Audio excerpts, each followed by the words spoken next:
ದೇಶದಲ್ಲಿ ಮುಂಗಾರು ಮಾಯ, ರಾಜ್ಯದಲ್ಲಿ ಮಳೆ ಮೌನ, ರೈತರಲ್ಲಿ ಆತಂಕ ಮೂಡಿಸಿದ ಎಲ್ಲಿನೋ ಅಬ್ಬರ. ವೀಕ್ಷಕರೇ, ಜೂನ್ ತಿಂಗಳು ಆರಂಭವಾದಾಗ ಅಲ್ಪ ಸ್ವಲ್ಪ ಮಳೆ ಕಂಡು ರಾಜ್ಯದ ಜನತೆ ಖುಷಿ ಪಟ್ಟಿದ್ದಂತೂ ನಿಜ. ಆದರೆ ಈಗ ದಿಢೀರನೆ ಮಳೆ ಮಂಗಮಯ ಆಗಿದೆ. ಮಳೆಗಾಲದಲ್ಲೂ ಬೇಸಿಗೆಯ ವಾತಾವರಣ ಸೃಷ್ಟಿಯಾಗಿದೆ. ದೇಶದಲ್ಲಿ ಅತ್ಯಂತ ಹೆಚ್ಚು ಮಳೆ ಸುರಿಯಬೇಕಾದ ಜುಲೈ ತಿಂಗಳಲ್ಲಿ ನಮ್ಮ ಕರುನಾಡಿನಾದ್ಯಂತ ಮುಂಗಾರು ಕಣ್ಮರೆಯಾಗಿದೆ. ಹೌದು ವೀಕ್ಷಕರೇ, ಇತ್ತೀಚೆಗೆ ಭರ್ಜರಿಯಾಗಿ ಚುರುಕು ಪಡೆದುಕೊಂಡಿದ್ದ ನೈಋತ್ಯ ಮುಂಗಾರು ಮಾರುತಗಳು ಇವತ್ತು ಪೆಸಿಫಿಕ್ ಮಹಾಸಾಗರದ ದೈತ್ಯ ಸೂಪರ್ ಎಲ್ನಿನೋ ಪ್ರಭಾವಕ್ಕೆ ಸಿಲುಕಿ ಸಂಪೂರ್ಣವಾಗಿ ಧೂಳಿಪಟವಾಗಿವೆ.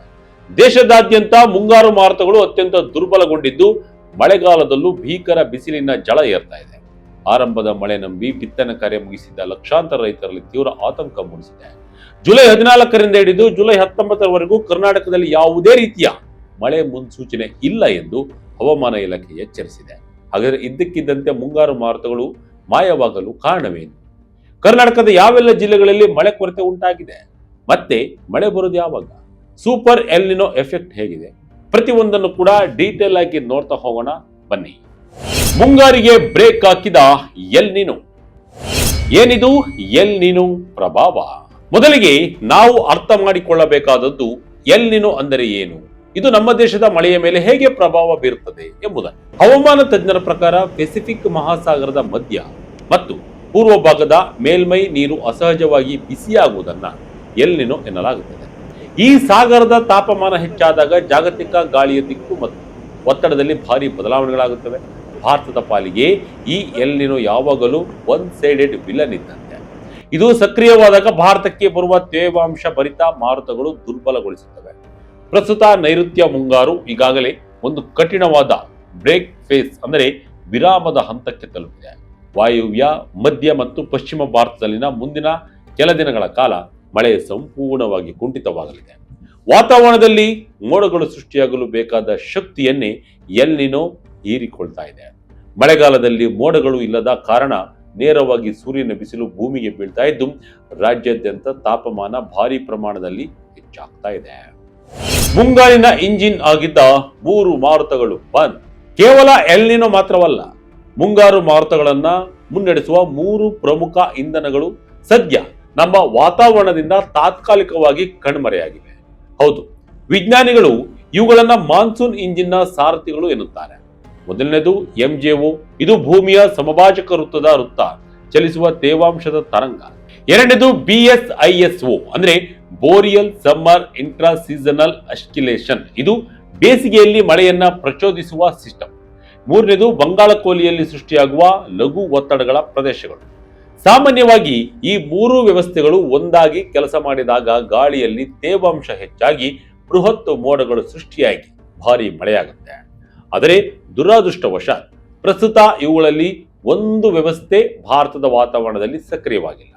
ಇವುಗಳ ಅನುಪಸ್ಥಿತಿಯಿಂದಾಗಿ ಮುಂಗಾರು ಮಾರುತಗಳು ತೇವಾಂಶವಿಲ್ಲದೆ ಬರಿದಾಗಿ ಬೀಸುತ್ತಿವೆ. ಪರಿಣಾಮವಾಗಿ ದೇಶದಾದ್ಯಂತ ಒಣಹವೆ ಮತ್ತು ತಾಪಮಾನ ಏರಿಕೆ ಆಗ್ತಾ ಇದೆ. ಕರ್ನಾಟಕದಲ್ಲೂ ಮಳೆ ಕೊರತೆ. 22 ಜಿಲ್ಲೆಗಳಿಗೆ ಭಾರಿ ಅಲರ್ಟ್. ಈಗ ನಮ್ಮ ಕರ್ನಾಟಕದ ಪರಿಸ್ಥಿತಿಯನ್ನೊಮ್ಮೆ ಅವಲೋಕಿಸೋಣ. ರಾಜ್ಯದಲ್ಲಿ ಕಳೆದ 2 ವಾರಗಳಿಂದ ಕರಾವಳಿ ಮತ್ತು ಮಲೆನಾಡು ಭಾಗದಲ್ಲಿ ಅಬ್ಬರಿಸಿದ್ದ ಮಳೆ ಈಗ ಸಂಪೂರ್ಣವಾಗಿ ನಿಂತು ಹೋಗಿದೆ. ಜುಲೈ 14ರಿಂದ 19ರ ಭಾನುವಾರದವರೆಗೂ ರಾಜ್ಯದಲ್ಲಿ ಯಾವುದೇ ಭಾರಿ ಮಳೆಯ ಮುನ್ಸೂಚನೆ ಅಥವಾ ಅಲರ್ಟ್ ಇಲ್ಲ ಎಂದು ಹವಾಮಾನ ಇಲಾಖೆ ಸ್ಪಷ್ಟಪಡಿಸಿದೆ. ಕೇವಲ 5-6 ಜಿಲ್ಲೆಗಳ ಒಂದೆರಡು ಕಡೆಗಳಲ್ಲಿ ಮಾತ್ರ ಸಾಧಾರಣ ಜಿಟಿಜಿಟಿ ಮಳೆಯಾಗಬಹುದು. ಉಳಿದಂತೆ ಬಿಸಿಲಿನ ತಾಪ ಹೆಚ್ಚಾಗಲಿದೆ. ಅಂಕಿಅಂಶಗಳನ್ನ ನೋಡಿದ್ರೆ ನಿಜಕ್ಕೂ ಬೇಸರ ಅನಿಸುತ್ತೆ. ಜೂನ್ 1ರಿಂದ ಜುಲೈ 13ರವರೆಗೆ ಕರ್ನಾಟಕದಲ್ಲಿ ವಾಡಿಕೆಯಂತೆ 309 ಮಿಲಿಮೀಟರ್ ಮಳೆಯಾಗಬೇಕಾಗಿತ್ತು. ಆದರೆ ಬಿದ್ದಿರುವುದು ಕೇವಲ 204 ಮಿಲಿಮೀಟರ್ ಮಳೆ ಮಾತ್ರ. ಅಂದರೆ ರಾಜ್ಯದಲ್ಲಿ ಬರೋಬ್ಬರಿ 34% ಮಳೆ ಕೊರತೆಯಾಗಿದೆ.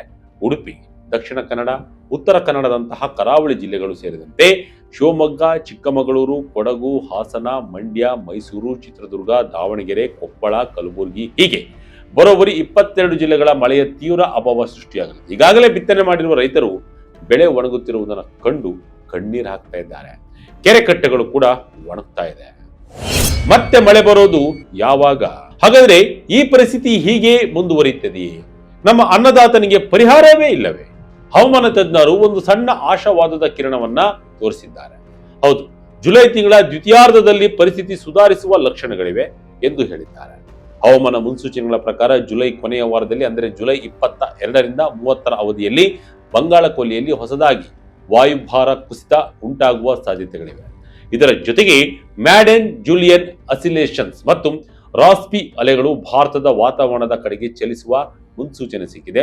ಇವುಗಳು ಸಕ್ರಿಯವಾದರೆ ಎಲ್ ನಿನೋದ ನಕಾರಾತ್ಮಕ ಪ್ರಭಾವವನ್ನು ಭಾಗಶಃ ಕಡಿಮೆ ಮಾಡಿ ಮತ್ತೆ ಮುಂಗಾರು ಮಾರುತಗಳಿಗೆ ಹೊಸ ಜೀವವನ್ನ ನೀಡಬಹುದು. ಇದರಿಂದಾಗಿ ಜುಲೈ ಕೊನೆಯ ದಿನಗಳಲ್ಲಿ ಕರ್ನಾಟಕದಾದ್ಯಂತ ಮತ್ತೊಮ್ಮೆ ವ್ಯಾಪಕ ಮಳೆಯಾಗುವ ನಿರೀಕ್ಷೆ ಇದೆ ಎಂದು ಹೇಳಲಾಗ್ತಾ ಇದೆ. ಈಶಾನ್ಯದಲ್ಲಿ ಜಲಪ್ರಳಯದ ಭೀತಿ. ಎಸ್ ವೀಕ್ಷಕರೇ, ಒಂದೆಡೆ ಭೀಕರ ಜಲಕ್ಷಾಮ ಬಿಸಿಲನ್ನ ಸೃಷ್ಟಿಸಿ ಮತ್ತೊಂದೆಡೆ ಜಲಪ್ರಳಯವನ್ನೇ ಮಾರುತಗಳು ತರುತ್ತಾ ಇದ್ದಾವೆ.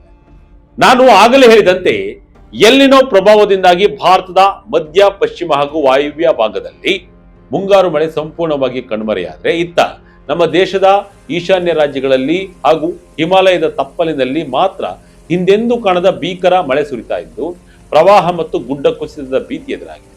ಈಶಾನ್ಯ ರಾಜ್ಯಗಳಾದ ಅಸ್ಸಾಂ, ಮೇಘಾಲಯ ಮತ್ತು ಅರುಣಾಚಲ ಪ್ರದೇಶಗಳಲ್ಲಿ ಮುಂದಿನ ಒಂದು ವಾರದಲ್ಲಿ ಬರೋಬ್ಬರಿ 200ರಿಂದ 300 ಮಿಲಿಮೀಟರ್ ಹಾಗೂ ಮೇಘಾಲಯದ ಕೆಲವು ನಿರ್ದಿಷ್ಟ ಪ್ರದೇಶಗಳಲ್ಲಿ 500 ಮಿಲಿಮೀಟರ್ಗೂ ಅಧಿಕ ಭೀಕರ ಮಳೆಯಾಗಲಿದೆ ಎಂದು ಹವಾಮಾನ ಇಲಾಖೆ ರೆಡ್ ಅಲರ್ಟ್ ಅನ್ನು ಘೋಷಿಸಿದೆ.